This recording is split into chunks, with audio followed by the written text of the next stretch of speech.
Seção 2ª. Da nomeação. Artigo 9º. A nomeação far-se-á. Inciso 1º. Em caráter efetivo, quando se tratar de cargo isolado de provimento efetivo ou de carreira. Inciso 2º. Em comissão, inclusive na condição de interino, para cargos de confiança vagos. Parágrafo único.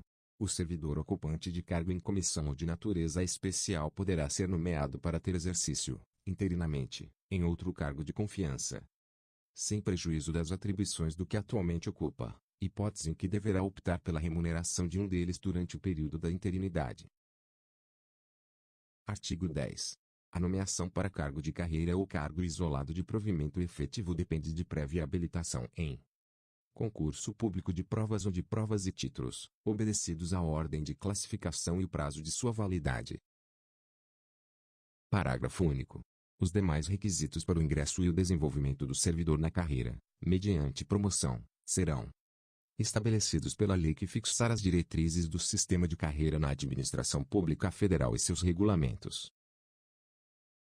Seção 3ª. Do concurso público. Artigo 11.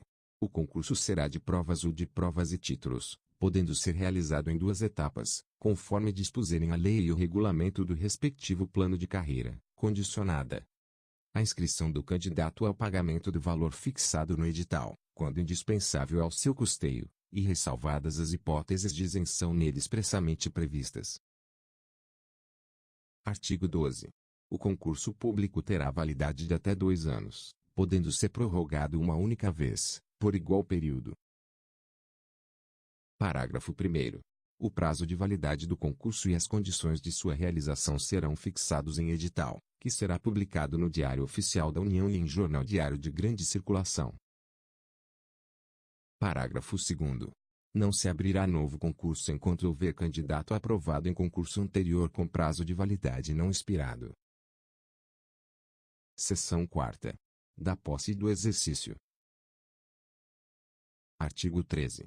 A posse dar-se-á, pela assinatura do respectivo termo, no qual deverão constar as atribuições, os deveres, as responsabilidades e os direitos inerentes ao cargo ocupado, que não poderão ser alterados unilateralmente, por qualquer das partes, ressalvados os atos de ofício previstos em lei. Parágrafo 1º. A posse ocorrerá no prazo de 30 dias contados da publicação do ato de provimento. Parágrafo 2º. Em se tratando de servidor, que esteja na data de publicação do ato de provimento, em licença prevista nos inciso 1º, 3º e 5º do artigo 81, ou afastado, nas hipóteses dos inciso 1º, inciso 4º, inciso 6º, inciso 8º, alíneas A, B, D, e F, 9º e 10 do artigo 102, o prazo será contado do término do impedimento. Parágrafo 3º. A posse poderá dar-se mediante procuração específica. Parágrafo 4º. Só haverá posse nos casos de provimento de cargo por nomeação. Parágrafo 5º. No ato da posse, o servidor apresentará declaração de bens e valores que constituem seu patrimônio e declaração quanto ao exercício ou não de outro cargo, emprego ou função pública. Parágrafo 6º. Será tornado sem efeito o ato de provimento se a posse não ocorrer no prazo previsto no parágrafo 1º deste artigo. Artigo 14. A posse em cargo público dependerá de prévia inspeção médica oficial. Parágrafo único. Só poderá ser empossado aquele que for julgado apto física e mentalmente para o exercício do cargo. Artigo 15. Exercício e efetivo desempenho das atribuições do cargo público ou da função de confiança. Parágrafo 1º. É de 15 dias o prazo para o servidor empossado em cargo público entrar em exercício, contados da data da posse. Parágrafo 2º. O servidor será exonerado do cargo ou será tornado sem efeito o ato de sua designação para a função de confiança, se não entrar em exercício nos prazos previstos neste artigo, observado o disposto no artigo 18. Parágrafo 3º. A autoridade competente do órgão ou entidade para onde for nomeado ou designado o servidor compete dar-lhe exercício. Parágrafo 4º. O início do exercício de função de confiança coincidirá com a data de publicação do ato de designação, salvo quando o servidor estiver em licença ou afastado por qualquer outro motivo legal, hipótese em que recairá no primeiro dia útil após o término do impedimento, que não poderá exceder a 30 dias da publicação. Artigo 16. O início, a suspensão, a interrupção e o reinício do exercício serão registrados no assentamento individual do servidor. Parágrafo único. Ao entrar em exercício, o servidor apresentará ao órgão competente os elementos necessários ao seu assentamento individual.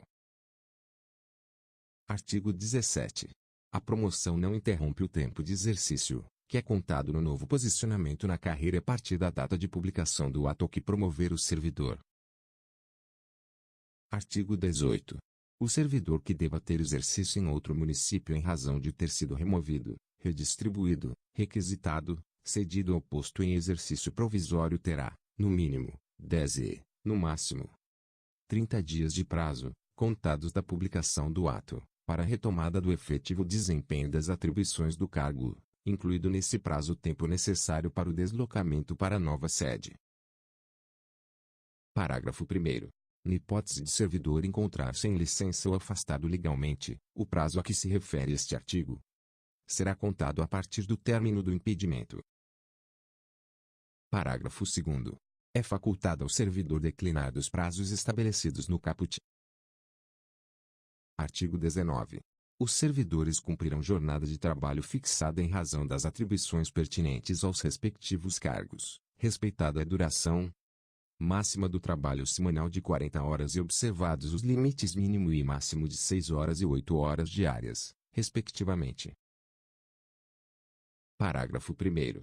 O ocupante de cargo em comissão ou função de confiança submete-se a regime de integral dedicação ao serviço, observado o disposto no artigo 120, podendo ser convocado sempre que houver interesse da administração. Parágrafo 2º. O disposto neste artigo não se aplica à duração de trabalho estabelecida em leis especiais. Artigo 20. Ao entrar em exercício, o servidor nomeado para cargo de provimento efetivo ficará sujeito a estágio probatório por período de 24 meses, durante o qual a sua aptidão e capacidade serão objeto de avaliação para o desempenho do cargo, observados os seguintes fatores. Inciso 1º. Assiduidade. Inciso 2º. Disciplina. Inciso 3º. Capacidade de iniciativa. Inciso 4º. Produtividade. Inciso 5º. Responsabilidade. Parágrafo 1º. 4 meses antes de fim do período do estágio probatório, será submetida à homologação da autoridade competente à avaliação do desempenho do servidor, realizada por comissão constituída para essa finalidade, de acordo com o que dispuser a lei ou regulamento da respectiva carreira ou cargo, sem prejuízo da continuidade de apuração dos fatores enumerados nos incisos 1º a 5º do caput deste artigo. Parágrafo 2º. O servidor não aprovado no estágio probatório será exonerado ou, se estável, reconduzido ao cargo anteriormente ocupado, observado o disposto no parágrafo único do artigo 29. Parágrafo 3º. O servidor em estágio probatório poderá exercer quaisquer cargos de provimento em comissão ou funções de direção, chefia ou assessoramento no órgão ou entidade de lotação, e somente poderá ser cedido a outro órgão ou entidade para ocupar cargos de natureza especial, cargos de provimento em comissão do grupo direção e assessoramentos superiores, de níveis 6, 5 e 4, ou equivalentes. Parágrafo 4º. Ao servidor em estágio probatório somente poderão ser concedidas as licenças e os afastamentos previstos nos artigos 81, incisos 1º a inciso 4º, 94, 95 e 96, bem assim afastamento para participar de curso de formação decorrente de aprovação em concurso para outro cargo na administração pública federal. Parágrafo 5º. O estágio probatório ficará suspenso durante as licenças e os afastamentos previstos nos artigos 83, 84, parágrafo 1º, 86 e 96, bem assim na hipótese de participação em curso de formação, e será retomado a partir do término do impedimento.